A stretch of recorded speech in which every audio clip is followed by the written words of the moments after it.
నుంచి ఈరోజు regional ring road దాదాపుగా 363 కిలోమీటర్లతోని రీజనల్ రింగ్ రోడ్డుని ఇవాళ RRRను మనం ప్రణాళిక చేసినాం. అక్కడి వరకు సెమీ అర్బన్ రీజన్గా రీజనల్ రింగ్ రోడ్ అవతల మిగతా తెలంగాణ ప్రాంతాన్ని రూరల్ తెలంగాణగా 3 లేయర్లుగా ఈరోజు తెలంగాణ రాష్ట్రాన్ని విభజించాలనుకున్నాం.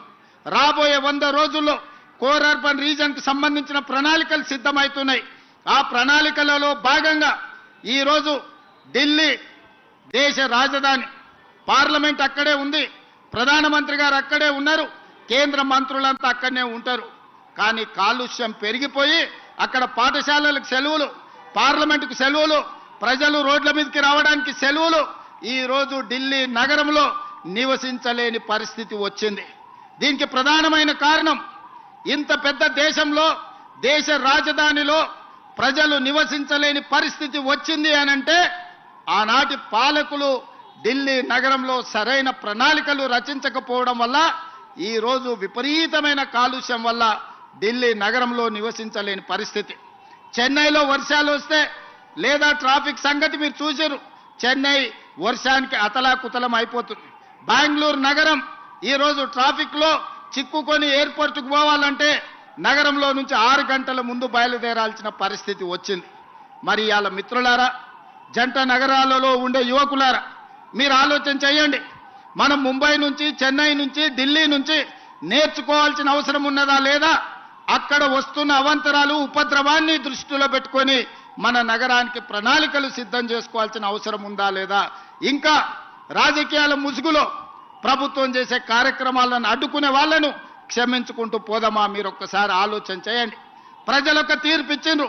5 సంవత్సరాలు ఎవరు పరిపాలన సాగించాలో ప్రజలు ఆమోదం తెలిపిండ్రు. 5 సంవత్సరాల కోసం ప్రజలు ఎన్నుకున్న ప్రభుత్వాన్ని పని చేయనీయకుండా ప్రతిరోజు కోర్టులో లిటిగేషన్ వేసి పనులు చేస్తున్న వాళ్ళ మీద బురద జల్లి ఈరోజు నగర అభివృద్ధిని అడ్డుకోవాలనే ప్రయత్నం చేస్తున్నారు. ఇవాళ ఫైనాన్షియల్ డిస్ట్రిక్ట్ అభివృద్ధి అయితే దాదాపుగా 10 లక్షల మందికి ఉద్యోగాలు వచ్చినాయి. ఈరోజు ఇక్కడనే దుర్గం చెరువు పక్కన నాలెడ్జ్ పార్క్ వస్తే 5 లక్షల మందికి ఉద్యోగాలు వచ్చినాయి.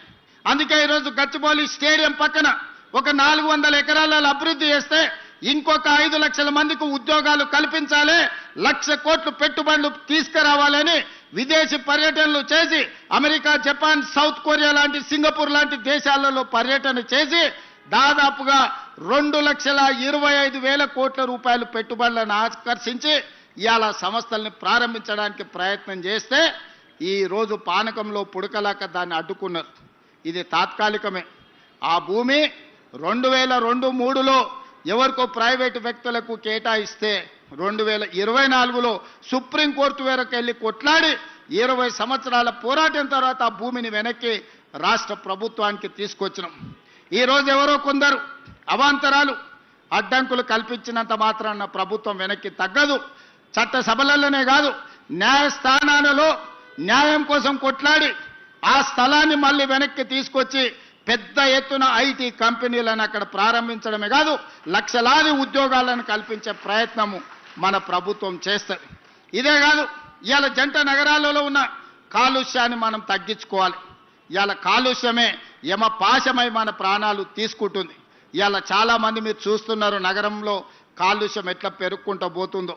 అందుకే నాలాల అడ్డంకులు తొలగిస్తున్నాం, చెరువుల కబ్జాలకు విముక్తి కలిగిస్తున్నాం, రోడ్ల వెడల్పు కార్యక్రమాలు చేస్తున్నాం, ఫ్లైఓవర్ బ్రిడ్జ్లు కడుతున్నాం, అండర్ పాసులు కడుతున్నాం. ఈరోజు ఎక్కడ ఏమి కావాలన్నా రాబోయే 100 సంవత్సరాలకు ఈ నగరం ఏ విధంగా ప్రజలకు ఉండాలో ఈరోజు బ్రహ్మాండమైన ప్రణాళికలతో ముందుకు వస్తున్నాం. మా మిత్రులు పొన్నం ప్రభాకర్ గారికి నేను ఆదేశాలు ఇచ్చిన, నగరంలో ఆర్టీసీ బస్సులు, డీజిల్ బస్సులు ఎక్కువ కాలుష్యాన్ని వెదజల్లుతున్నాయి. ఈ నగరంలో 3,000 ఆర్టీసీ బస్సులు తిరుగుతున్నాయి. ఈ డీజిల్ 3,000 ఆర్టీసీ బస్సులను ఔటర్ రింగ్ రోడ్డు లోపల వద్దు, బయటికి జిల్లాలకు తరలించండి.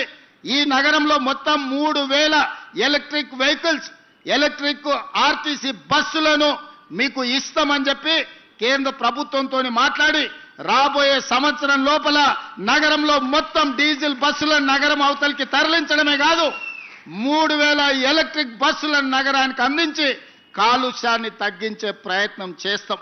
ఇదే కాదు, ఈరోజు ఆటోలలో కూడా డీజిల్తో పాటు కిరోసిన్ లేకపోతే పెట్రోల్తో నడుపుతున్నారు. ఇవి కూడా కాలుష్యం పెంచుతున్నాయి. అందుకే నగరంలో ఆటోల కొనుగోలుని గత ప్రభుత్వం నిషేధించింది. కానీ నేను వచ్చిన తర్వాత నిషేధాన్ని సడలించి ఎలక్ట్రిక్ ఆటోలు కొనుక్కున్నా, లేకపోతే మన